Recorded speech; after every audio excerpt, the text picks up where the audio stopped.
Sunfish HR Services setting module that enables the authorized users to add and edit the reimbursement setting. This video will show you how to configure reimbursement type. To begin with, go to Setting, Reimbursement Setting, Reimbursement Type menu. By then, you'll see the records of reimbursement setting. Click the plus button to add a new reimbursement type. Afterwards, the Add Reimbursement Type page will appear. Type in the reimbursement code and the reimbursement name in used languages. Next, you'll see Parent Flag field. If you select Yes, the Join to Group field will disappear. If you leave it, the Join to Group field will remain, and you can set whether this type of reimbursement is under another group, or act as a parent of another reimbursement type. However, you can just leave it since it is not a must to set it. Then, select the currency from the selection box. Next, the maximum balance and limit per claim fields. It can be set to unlimited by selecting the checkbox, or you can input the numeric value or value from payroll component on the provided text box. Determine the percentage of reimbursement the company will approve and pay to the employee on the receipt to be approved field. Then, you can set a standard of the use balance period. There are two options in default selected balance period: receipt date and request date. Select receipt date to make the reimbursement paid in accordance with the balance in the period of receipt date. Select request date to make the reimbursement paid in accordance with the balance in the period of request date. Afterwards, fill the Available After field. You can set the reimbursement to be available after a certain month of employee's working period. Next, select Yes for the interface with payroll field if you want to relate the reimbursement with payroll. Furthermore, type in the warning balance in percentage. If you want to set the reimbursement to be once per period, select Yes in only one claim every period field. Besides, you can also set the day limit for submitting the request after the receipt date. If you leave it 0, it will be considered unlimited time. If the company gives the medical reimbursement for employee's family, you can select Yes in the checkbox. It will open two additional fields, dependent limit type and family relationship fields. You can choose either the reimbursement is combined with the employee, or separated for all family members, or separated for each family member for dependent limit type.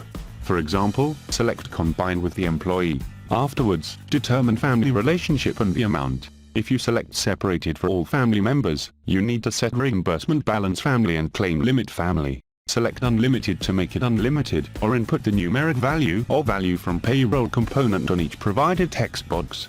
But if you select Separated for each family member, you need to set the reimbursement balance and claim limit for each family member by selecting Unlimited to make it unlimited, or inputting the numeric value from payroll component on the provided text box.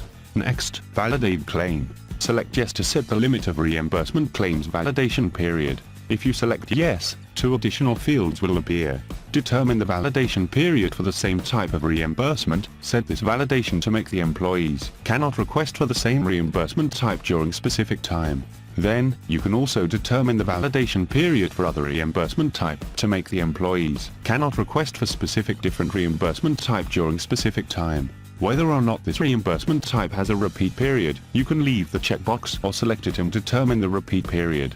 The period can be set to be based on two options: Join date and specific date. If you select specific date, two additional fields will appear: Determine specific date and proportional. Select full proportion to make the employee getting their reimbursement balance without any cut in a period. Select monthly proportion to make the employee getting their reimbursement balance based on the result of the difference between month and specific date minus join date, which is then divided by repeated period. Select daily proportion to make the employee getting their balance based on the result of the difference between specific date and join date, which is then divided by the total of day.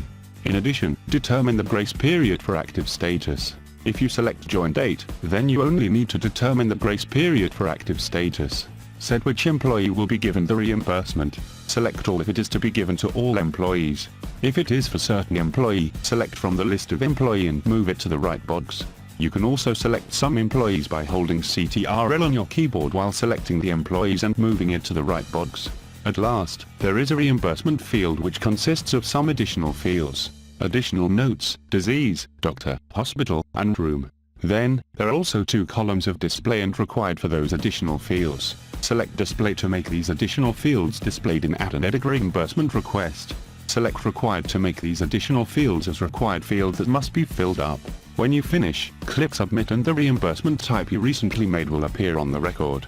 In case you want to edit the existing record of reimbursement type, click the reimbursement code link and the Edit Reimbursement Type page will appear. The page looks simply similar to the app page. Click Cancel to cancel the editing. Click Delete to delete the reimbursement type. Or you can edit the data, and click Submit to update the record.